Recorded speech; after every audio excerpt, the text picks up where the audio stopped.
కొత్త సంవత్సరానికి స్వాగతం పలకడం కోసం అందరూ ఎంతోగానో ఎదురు చూస్తున్నారు. అయితే చాలామంది జనవరి 1వ తేదీన దగ్గరలో ఉన్న ఆలయానికి వెళ్ళి సంవత్సరం అంతా శుభం జరగాలని కోరుకుంటారు. అలాగే ఇంట్లోనూ పూజలు చేస్తుంటారు. అయితే న్యూ ఇయర్ రోజున కొన్ని మంత్రాలు జపించడం వల్ల కొత్త సంవత్సరం మొత్తం అదృష్టం, ఐశ్వర్యం సిద్ధింపజేసుకోవచ్చని ప్రముఖ జ్యోతిష్యుడు మాచిరాజు కిరణ్ కుమార్ చెప్తున్నారు.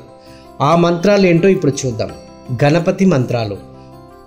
న్యూ ఇయర్ రోజున గణపతికి సంబంధించిన మంత్రాలు పాటించడం వల్ల సానుకూల శక్తి పెరుగుతుందని మాచిరాజు చెప్తున్నారు. గం క్షిప్ర ప్రసాదాయ నమః అనే శక్తివంతమైన మంత్రం పాటించాలని, దీనినే క్షిప్ర గణపతి మంత్రం అని అంటారని అంటున్నారు. ఈ మంత్రం మనసులో జపించడం వల్ల కోరికలు తొందరగా నెరవేరుతాయని, ఈ మంత్రాన్ని వీలైతే 108 లేదా 54 లేదా 21 సార్లు మనసులో జపించాలంటున్నారు.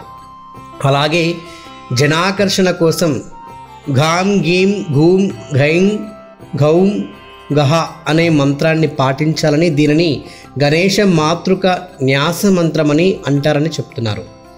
ఇక విష్ణుమూర్తికి సంబంధించిన మంత్రాలు. విష్ణుమూర్తి అనుగ్రహం కోసం కొత్త సంవత్సరం రోజున ఓం నమో నారాయణ అనే అష్టాక్షరి మంత్రం లేదా ఓం నమో భగవతే వాసుదేవాయ అనే ద్వాదశాక్షరి మంత్రాన్ని జపించమని సలహా ఇస్తున్నారు. వీటిలో ఏది చదివినా విష్ణుమూర్తి అనుగ్రహం వల్ల సకల శుభాలు కలుగుతాయని చెప్తున్నారు.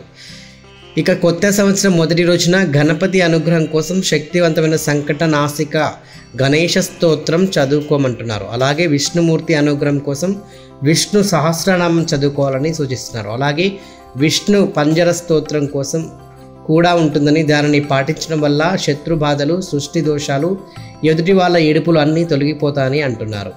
ఇక సంఖ్యాశాస్త్రం ప్రకారం జనవరి 1, 2025 అంటే 0+1+0+1+2+0+2+5 =11. 1+1=2. దీనిని డెస్టినీ నెంబర్ అంటారు. 2వ సంఖ్య చంద్రుడి సూచిస్తుందని, ఆయనకు అంటే అధిష్టాన దేవత లక్ష్మీదేవి కాబట్టి జనవరి 1న లక్ష్మీ పూజ చేసేవారు తెల్లటి పూలతో అంటే మల్లెపూలు, జాజిపూలు, నందివర్ధనం ఆరాధించాలని మాచిరాజు చెప్తున్నారు. అలాగే లక్ష్మీ అష్టోత్తరం చదువుకుంటే లక్ష్మీ కటాక్షం సంపూర్ణంగా కలుగుతుంది అంటున్నారు.